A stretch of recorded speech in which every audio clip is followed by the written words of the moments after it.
Hello everyone, and welcome to a playthrough of Rome Total War, the demo actually.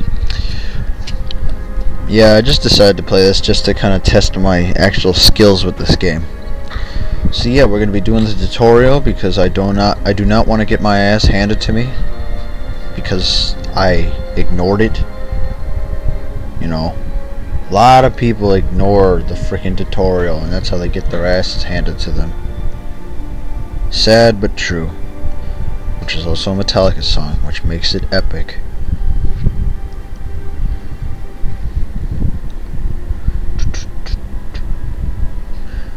Against appears to be prepared.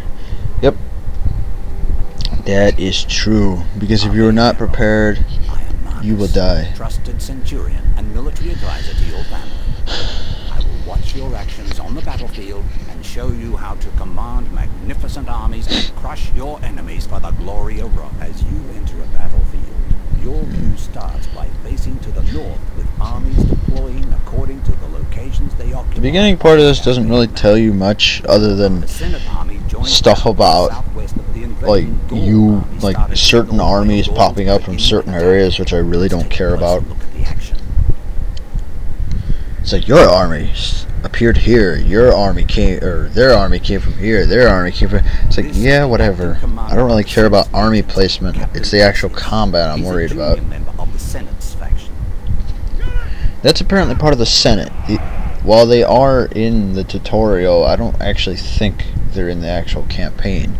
As a matter of fact, they're the only faction you can't play as. The strength of a Roman army lies in its discipline. You can play as them and the rebels with some sort of cheating thing, but supposedly there's a button, there's a Senate button if you play as the Senate faction, but it's warned you don't press it because for some reason when you press the Senate button something buggy happens.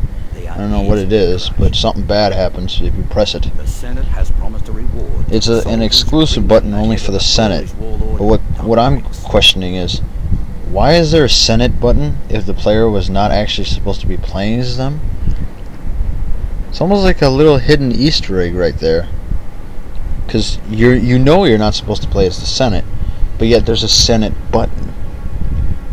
So it makes you wonder if they intended for the player to play as the Senate, but decided against it and just left the button there. And since it now has no use, it just bugs out the game. Never know.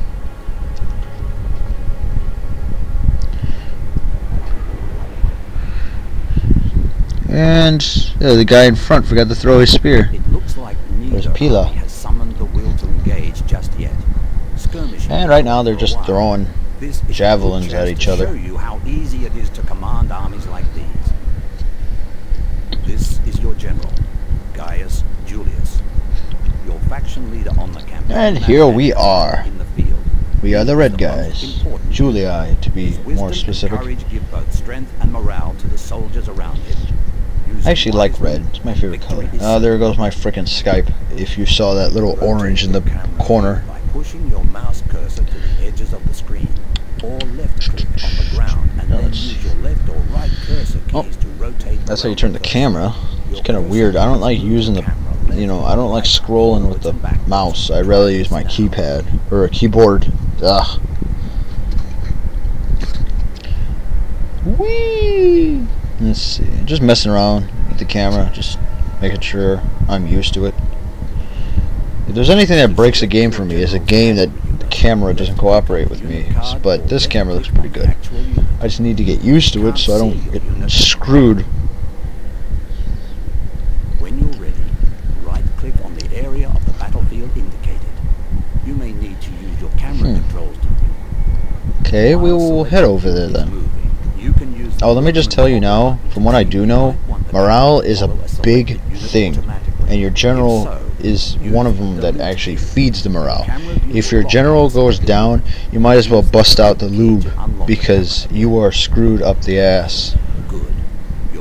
I mean, I'm serious. Usually once your general is dead, that's it.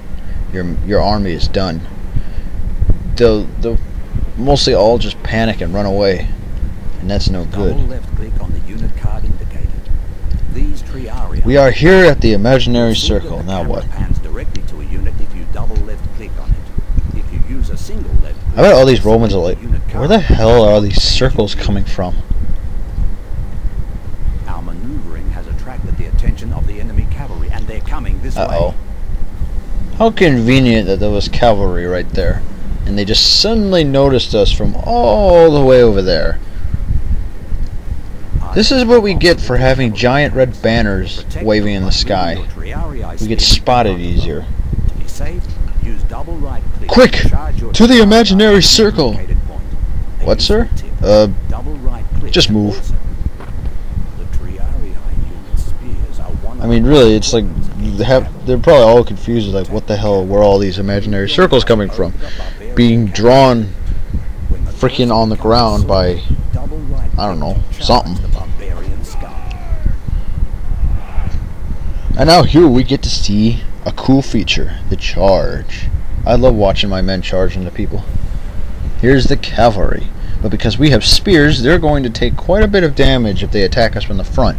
Which they are, because we're charging right into them. Boom! Shakalaka! Ouch! I saw that guy get thrown back there. It was like a guy at the very edge of the screen. He got knocked on his back. Right now, they're just freaking skewering these guys. Their shields are mostly protecting them, and those spears, you know, cavalry do not like spears. They hurt. Now you want to make sure that they don't chase them down, because your guys do get tired and it does affect their combat performance. And I want all my men to be combat ready. And I'm actually making my guys run away, because at this point there are these freaking archers that pop out and start hammering my guys.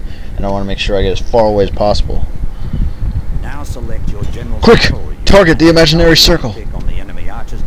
Oh, talk about a bullseye. Except there's no dot in the middle. Right here it's just going to start as an archery battle, and my general will soon enter the fray. Archers are not very well against cavalry simply because they are much faster and they don't really have a lot of armor, so they get tossed around. And bam! I bet that hurt. Now a good tactic is never to just let your cavalry just charge in and then just start fighting. You want to pull them back a bit. Every charge you do does extra damage than if you just dicked around in their location and just started stabbing people. Because, you know, it's a momentum thing. Get more momentum in your charge and you're likely to do more damage. You might even cause a couple of guys to fly in the air, you know, which is actually pretty handy because that means less guys that are going to swing at you. Here's where I just started screwing around with something, the commands, because I was like trying to figure something out. With multiple units, it can be a good idea to select them all at once when giving them orders. Units acting together can be more effective than on their own. Use Control A to select all your units. You can use the Remember, this is the tutorial. You have an excuse to just dick around with the commands. This isn't a real battle, so it's not like I'm under pressure. Unit selection is to left-click on the terrain near a unit, drag the selection box around a group of your units, release the mouse button. You don't have to do this now.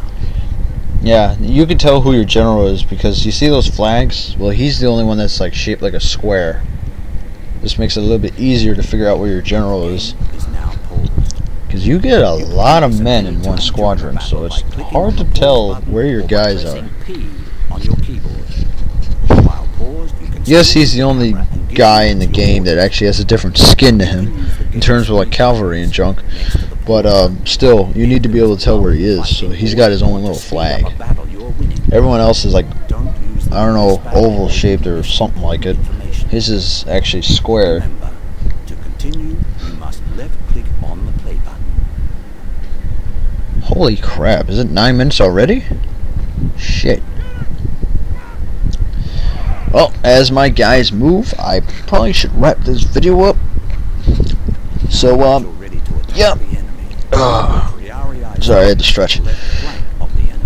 Whew.